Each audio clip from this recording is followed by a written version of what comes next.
Esse é o momento da reflexão que a gente sempre fala no livro. Depois que a gente fala essa palavra, daí no meditação, no ouvir, no entender, ou ficar alguma dúvida, daí se aborda alguma pergunta, se dá algum testemunho, se fala alguma coisa que lembrou-se que já aconteceu referente a isso que nós falamos, nosso convívio congregacional ou familiar, dos encontros que nós tivemos e do encontro que cada um teve com o Senhor, da maneira que surpreso ele ficou, da mesma forma como Paulo vivia nas trevas, enxergando, teve de ficar cego através da luz, e depois vendo de novo, vendo fisicamente e vendo espiritualmente aquilo que ele não entendia até então. Da mesma forma nós, no passado, quando vivíamos de uma situação tenebrosa, um mais ou menos, talvez, na caminhada, tendo um encontro com o Cristo, e daí parece que, mas estava tão perto e eu não tinha percebido ainda a existência de Deus.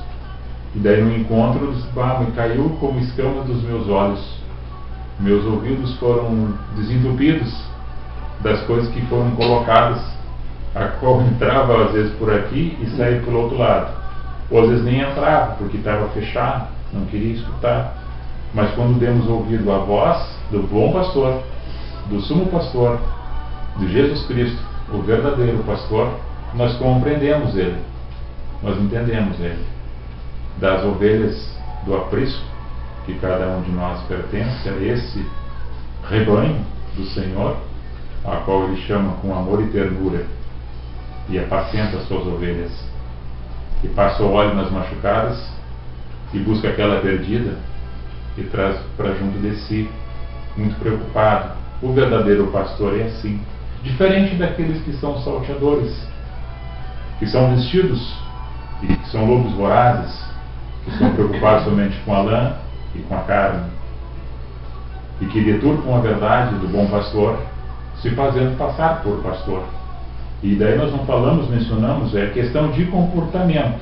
E nós falamos sobre pessoas normais que somos, como o pastor é conhecido, as ovelhas são conhecidas por aquilo que produzem. E o pastor, que é o mestre, que é o bom pastor, conhece a todos nós por aquilo que fizemos. E sempre meditando na questão de estar em Cristo, galhos na videira, é que consegue produzir os frutos do Espírito que recebeu da parte de Cristo, de Jesus, que foi promessa de Deus na vida dele. Então tudo isso era mistério para nós no passado, porque nós estávamos ignorantes, tanto quanto os epicureus, aqueles que estavam ali, junto no aerópago com Paulo, tanto quanto eles, talvez pior, porque naquela época não se tinha a tecnologia que tem hoje. Hoje nós temos acesso a vários tipos de encontros, vários tipos de ensinos, seja ele dentro de uma Bíblia, que ela é imutável, a palavra de Deus, ela não muda, ela passa o tempo e é sempre nova, sempre contemporânea. Mas aí tu tem outras pesquisas, fontes didáticas de conhecimento, a qual eles não tinham. Então o amor, a fé e a esperança que estava lá na época de Cristo é a mesma fé, o mesmo amor e a esperança que hoje a igreja tem. É a mesma. Das mesmas formas dos erros, dos enganos que faziam, das mesmas formas dos enganos fazem hoje. Das mesmas formas que enganavam, pecavam, matavam, idolatravam, hoje também fazem. Da mesma forma como Paulo fala em Romanos capítulo 5, verso 20, a parte B do versículo, dizendo: abundou o pecado, mas superabundou a glória e a graça de Deus. O cristão sempre pensa nessa forma, porque ele não é pessimista, ele é otimista. A otimista é a perseverança. A otimista é uma fé inigualável a qualquer outro tipo de fé, porque a fé que nós temos é no ser de Deus, e a fé é um dom dele que deu para os seus. A fé é um dom de Deus dado para os seus. Ela não nasce do nada. É o nada que se imagina que vai acontecer. Isso é a fé, do esperar daquilo que não está palpável, olhando na frente, no horizonte, que imagina-se que vai acontecer algo que esperamos de bom. E os seus são avisados também. Se algo de ruim vai acontecer, Deus avisa e Deus prepara. E todo aquele momento ruim e difícil que cada um de nós passamos é para a nossa edificação nesta fé. Nesta fé.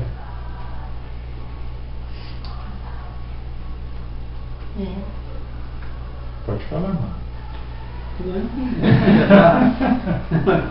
É uma coisa assim, eu só estava pensando aqui, analisando, que o mestre conhece o discípulo, né? Ou, no caso, Jesus nos conhece, sabe? Pelo ensinamento que ele nos deu, ou nos dá, no caso, e da forma que a gente se comporta baseado naquele ensinamento, ele conhece, ele sabe, né? Mesmo sabendo quem é, mas eu digo assim no sentido de... Mas eu lembro uma coisa assim que eu estava pensando, mas é uma coisa assim meio... Estava pensando, porque antigamente, lá no tempo dos samurais, né? Quando tinha um samurai, dependendo de como ele lutava, ele já sabia de que clã ele era. Só a forma de ser, de como o mestre dele ensinava. A escola era uma preparação daquela maneira. Isso. E eu acredito que o Evangelho é a mesma situação. Porque como é que se conhece um evangélico na rua? Pelo comportamento dele, pelo ensinamento que ele tem baseado na Bíblia. Aí uma pessoa olha e fala, esse cara é evangélico, isso aí não pode ser. Foi criado até um dogma, primeiramente visual. Porque nós, quando vemos algo, nós vemos a cor, depois identifica-se o objeto. Isso é a física e a ciência explica. Nós vemos a cor, depois se identifica o objeto. No contexto da sociedade a qual nós somos criados e dogmatizados sobre essas questões, dentro de um grupo de pessoas, num CTG, época de festas, né? De festas de tradição cultural gaúcha, você vê um grupo de pessoas piochadas de suas indumentárias gaúchas, seja ele homem, seja ela mulher. Isso é uma cultura de um povo, e eu acho muito bonito, aprecio. Só que certas coisas que acontecem dentro do grupo na questão, eu já não aprecio. Só que tu identifica o gaúcho pelas vestes. Mas o gaúcho é aquele que nasce no Rio Grande do Sul, esse é o gaúcho. Não é simplesmente só pelas vestes. Isso. Agora, o crente, ele foi dogmatizado da mesma maneira. Ele era, e muitos ainda são, pelas vestes. Ele olha de longe, lá vai um crente, ou vai uma irmã crente. Mas agora, nem tudo que eles fazem, eu aceito. E nem tudo que eles praticam é verdade. Então a identificação primeiro estereotipa, que é o externo, às vezes não quer dizer com o interno. Porque o que é o interno é a essência. E a essência desse ser que nós somos, encapuzados ou vestidos, e despidos para Deus, é a essência do amor e da verdade, da justiça, da esperança, do verdadeiro Evangelho de Cristo. E isso é imutável. O que aconteceu? Os homens, por suas tradições, por suas culturas, mudaram o contexto. E aí, quando nós vamos participar de uma reunião como esta, é estranha para muitos. Porque não tem o reteté, não tem o grito, não tem o correr, e o sapatear e o saltar.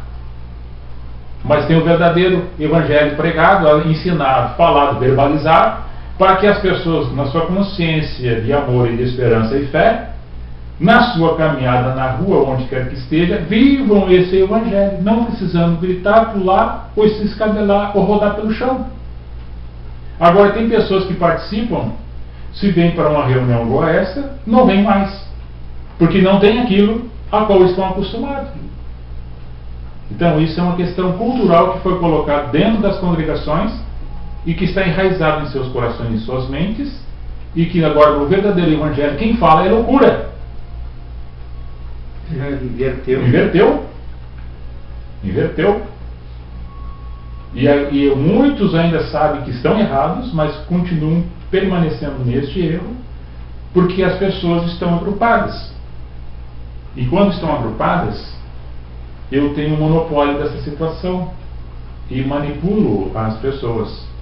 Porque nada mais é no sentido de que muitas pessoas que querem ter o poder, o homem tem isso no seu ser, de poder e de mandar. E hierarquia. E Jesus não veio colocar hierarquia. Jesus veio colocar um padrão. Jesus veio colocar o amor. Veio ensinar o amor, a perdoar, a ter compaixão, a ter misericórdia, a repartir o pão, a dar o agasalho para aquele que está com frio, o copo de água a um estranho está dando para mim, a atender o aflito, as viúvas, os necessitados. Esse é o evangelho que Jesus ensinou. Nada mais isso. O resto tudo foi ritos e coisas convenientes que o homem introduziu no meio para o seu bel prazer. E hoje nós vemos que Cristo não tinha onde repousar a cabeça. E que Cristo faz uma menção que as aves do céu tinham os ninhos, as raposas tinham as tocas para pernoitar. E Jesus às vezes ia na casa de Pedro, ia na casa de Simão o leproso, Simão o curtidor, na casa de Marta e Lázaro. Parece que ele precisava de favores para dormir e também se alimentar, porque ele, homem Deus, Deus homem, tinha frio, tinha fome, tinha sede, tinha cansaço. Em cima deste homem simples, com vestes simples, hoje nós vemos um poderio grande, econômico, financeiro, movimentando em cima disto. Agora me dizem uma coisa. Eles falam muito do Atos, sobre a questão do 4 e do 5, sobre os apóstolos perseveravam na fé, no amor e na comunhão, na oração e no partir do pão. Todos vendiam suas propriedades, traziam seus bens e deixavam nos pés dos apóstolos. De um dia eu perguntei, mas quem faz isso hoje? Aí eu volto no tempo, na história, que era uma necessidade esporádica que estava acontecendo, porque o Império Romano estava sufocando Jerusalém, e aqueles que estavam na fé, no amor e no partir do pão, reuniram-se em Cristo, no amor, na esperança da vinda do Senhor, porque eles esperavam Jesus morreu ontem, ressuscitou. Eu vou voltar e vou buscar, porque aonde eu estiver, vocês vão estar comigo. Eu vou para o Pai, vou preparar um lugar, uma casa, um lugar para que vocês também estejam comigo. Porque agora vocês me pertencem. E todos ficaram ali, esperando que ele voltasse em seguida. Só que o hoje para Deus é muitos anos depois para nós. E o muitos anos depois para nós é hoje para Deus. E isso o homem não compreende. Então naquele momento os apóstolos também não compreenderam. Então eles ficaram ali agrupados esperando que Jesus ainda voltasse. Vai voltar. Oprimidos pelo Império Romano, eles começaram a vender e trazer para os apóstolos para administrar o bem, para que nada faltasse aos necessitados, às viúvas e aos outros, aos órfãos. Então esse era a comunidade, a sociedade. Então hoje, se nós disséssemos, vende teus impérios, vende as tuas riquezas, tudo aquilo que tu adquiriu, usando o nome de Deus e o nome de Cristo, todas as tuas riquezas, e dá para as viúvas, dá para os órfãos, cria uma creche, levanta um hospital e ajuda os necessitados.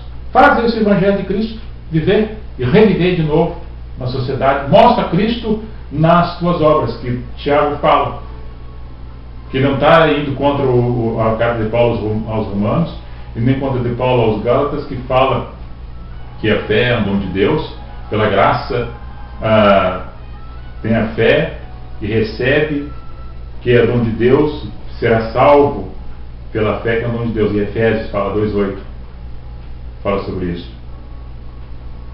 A fé é um dom de Deus, pela graça sois salvo pela intermédio da fé. A fé é um dom de Deus, não é por intermédio das obras, mas para que ninguém se glorie sobre elas. E Tiago fala que me apresenta a tua fé sem as obras, e eu apresento as minhas obras pela fé. Bota um peso. Martinho Lutero até queria tirar a carta de Tiago da Bíblia, achando que era heresia. Depois ele compreende que as duas são as mesmas questões. Tanto Paulo falava do amor do fruto do Espírito, que é as obras que estavam ali, e Tiago está falando das obras do amor, da caridade, do partir o pão, do ajudar o necessitado. As duas estão na mesma sintonia. Em Atos também está acontecendo a mesma coisa, da mesma compreensão. Daí hoje nós vemos o quê? Que impulsionado para os holofotes, o pregador vai vir de onde? Vai vir de São Paulo. Quanto me custa? É tanto. Está assim. Está assim. É. Vem um grupo de cantores. Está assim. E do lado de fora dos muros da casa deles tem pessoas catando lixo para comer. Isso é hipocrisia. Então, o verdadeiro evangelho a gente pode fazer na simplicidade, dando com a mão direita e sem a esquerda ficar sabendo. É que eu sempre falo isso, assim. Não tem que as pessoas, às vezes, eu vou dar tudo um fulano assim. A glória é para a pessoa, no caso, né? E sendo que a gente deve ajudar as pessoas, mas não tem que todos ficar sabendo. Porque aí a parte que a gente tem que fazer, né? É uma parte que demonstra o amor ao próximo, né? E há uma necessidade, a gente tem que pode ajudar, mas não para ser elogiado, para ter visto, para ser... Ganhar uma placa, ganhar uma tocar trombeta. E é onde muitos confundem, porque quando se fala assim, tem que dar testemunho do que se faz, aí ele vai lá, ajuda lá uma família, dá uma cesta bala, coisa, aí ele conta como um testemunho na igreja, como se fosse uma coisa que uma confusão isso aí, né? Então já deixou de ter o verdadeiro valor a coisa que... Sim. Né? Uma coisa assim. E é tão importante, né? Ajudar, poder fazer alguma coisa. Aquele né? que ajuda é porque pode e tem no seu coração voltado para isso. Aquele que recebe é porque precisa. Bom daquele que pode ajudar e daquele que não precisa. Porque talvez nessa caminhada lá na história do passado eu tenha precisado, alguém me ajudou. Hoje eu posso ajudar. E nessa ajuda a gente vai levando o amor, o evangelho, a graça, a paciência, a fé, a esperança. Até inclusive uma vez o pastor chegou aqui, né, ele falou, não vi, assim, brincou, né? Ele brincou e disse assim, a gente pediu tal coisa, não vi a mãozinha aí levantar. Aí eu até daí eu disse, olha, e nem levei, pelo seguinte, porque o dia que a gente sentir no coração de ajudar, a gente não vai levantar, tem muitos que levantam a mão e no final de tudo nem dão. Só para dizer, fulano contribuiu, o que acontece, né? E de muitas vezes não dá. Eu disse, então o dia que a gente puder dar e sentir no coração de dar, não precisa levantar a mão para os outros verem a mão da gente levantada. Deus sabe do coração da gente, a intenção e o amor que a gente pode transmitir através de ajudar alguém, te dar alguma coisa, mas nada para ser elogiado, para dizer ou subir, fulano fez, fulano deu, né? Não sabe. Paulo fala num momento, em Coríntios também, capítulo 3, se não me engano, que muitos estavam fazendo o evangelho, praticando o evangelho sem tê-lo conhecido ou tê-lo escutado. Estavam fazendo. Porque já tinham em seus corações as marcas dele. Porque nós temos muitas pessoas na sociedade que fazem. Só que isso, claro, que não dá salvação para a pessoa. Ou dá salvação é crer em Cristo. Isso são frutos do Espírito que fazem com que a pessoa contribua e faça com amor. Agora, tem muitas pessoas que também não creem em Cristo e fazem, mas daí isso aí é a questão que as pessoas levam para a questão do crescimento espiritual, de uma outra ordenança espiritualizada que não tem a ver com o Evangelho de Cristo. É um outro sentido. Isso é entre eles e Deus. Enquanto nós falamos da verdade, do Evangelho segundo Cristo, E se há um conhecimento, não vai ser um embate, que não vai ter um embate, porque eu não gosto de debater, eu prego o Evangelho, né? Porque eu vou ter outros conhecimentos de outras teologias filosóficas, de sentar e querer debater. Não, eu não debato, eu só prego o Evangelho segundo Jesus Cristo. Se vier outro Evangelho que não seja esse, é amaldiçoado, segundo Paulo escreve aos Gálatas, capítulo 1, verso 8. Né? Até mesmo o anjo do céu pode aparecer querendo ensinar outra coisa. Então, a gente tenta, num esforço minucioso, com todos os erros e falhas e defeitos que nós possuímos como homem, como ser humano, eu poderei errar na verbalização de algum texto, de algum versículo, que alguma coisa em memória a gente tem, mas nem todas a gente traz em consideração no momento, às vezes falhamos. Mas o importante é que, na essência, que é o principal de tudo isso, é a prática do amor. A prática do amor na caminhada. Uma vez um conhecido, né? A gente estava conversando assim, que foi lá quem falou sobre ali do bom samaritano, né? E eu falei, disse assim, olha, a lição que eu tiro daquilo ali é o amor de Deus, o amor de Jesus, porque fala realmente que o importante ali, né? Aí ele falou assim que não era, que aquilo ali era outra coisa. Aí eu pensei, mas eu acho que cada um pode ter uma interpretação nisso aí, né? Eu tirei como lição o amor. Sim. E ele disse, não é. Aí ele pegou, até me embraveceu, e aí pegou e falou que era a igreja, porque a igreja não sei o que representava não sei o que. Eu disse, tá, mas eu lembro, não, que foi um pastor que escreveu um livro lá, e ele que falou, e tá isso aqui assim, assado. Então tá, fazer o quê? Quer dizer, coloca uma coisa, uma posição e não abre mão daquilo. Porque ele está seguindo uma doutrina humana. Ele não está seguindo o Evangelho de Cristo. Como eu disse antes, e outras vezes que nós encontramos, e vários outros encontros que tivemos, como em relações com outras pessoas eu falei, abertamente, sem ter medo de errar, o homem se coloca à frente e deixa Jesus para trás. Usa a referência da palavra para chamar, para atrair. É que nem eu pegar uma bola de futebol. Eu pego uma bola de futebol, eu vou para o campo, chamo a gurizada para vir, eles vão para jogar futebol, que eu tenho a bola na mão. Chego lá e eu converso com eles, faço correr, dou física para eles, faço eles suar bastante. Ginástica, polichinelo, apoio, etc. E eles esperam para jogar o futebol. Chega, eu pego a bola e passo para trás e vou embora. Amanhã que vai ser o futebol. Eles foram seduzidos pelo futebol. Mesma coisa, muitas pessoas vão seduzidas pela palavra, que fala de Deus, fala de Jesus, o amor, o Espírito Santo, mas às vezes chega lá, distorce por outra uma linha, e as pessoas vão para aquela linha, achando que estão certas, estão sendo seduzidas, induzidas daquela maneira. E essa liderança, não sei qual o escritor que faz referência à interpretação da parábola do bom samaritano, nós podemos trazer várias lições em cima desta parábola. Uma delas, que é mais que está contextualizada ali, que a gente pode ver esclarecidamente o que está. Nós temos um levita que conhecia a lei e que ministrava oração e sacerdócio e cuidava da casa do Senhor e fazia a ministração de louvores. Era o levita. Era uma das tribos, das 12. Que dá para eles que era dado o dízimo.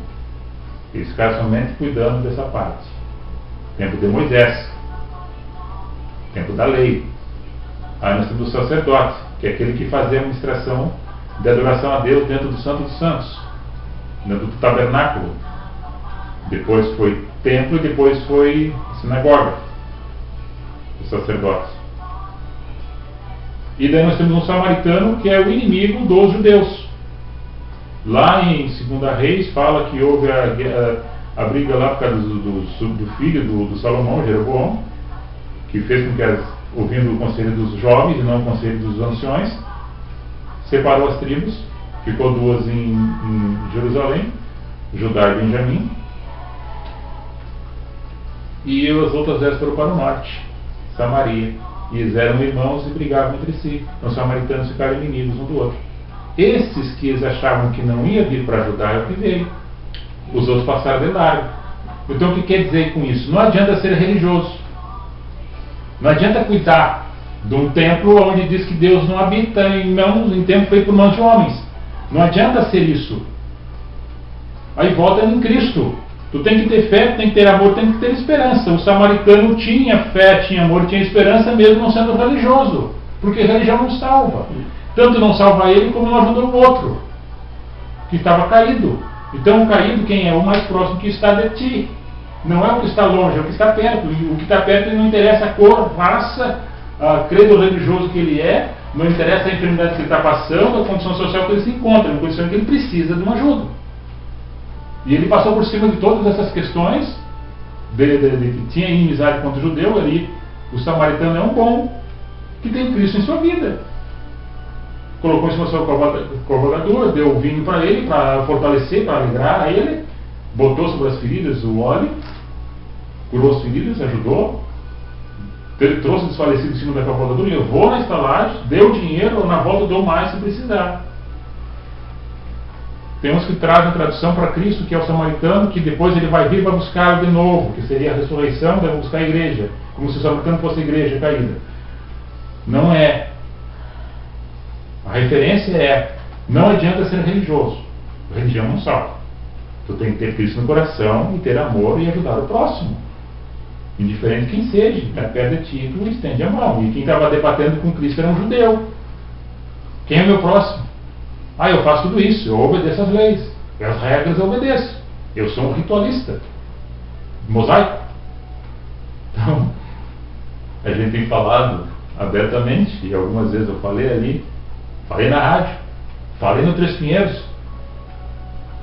2 Coríntios capítulo 3, verso 12 a seguir, mas pode ler todo 2 Coríntios capítulo 3.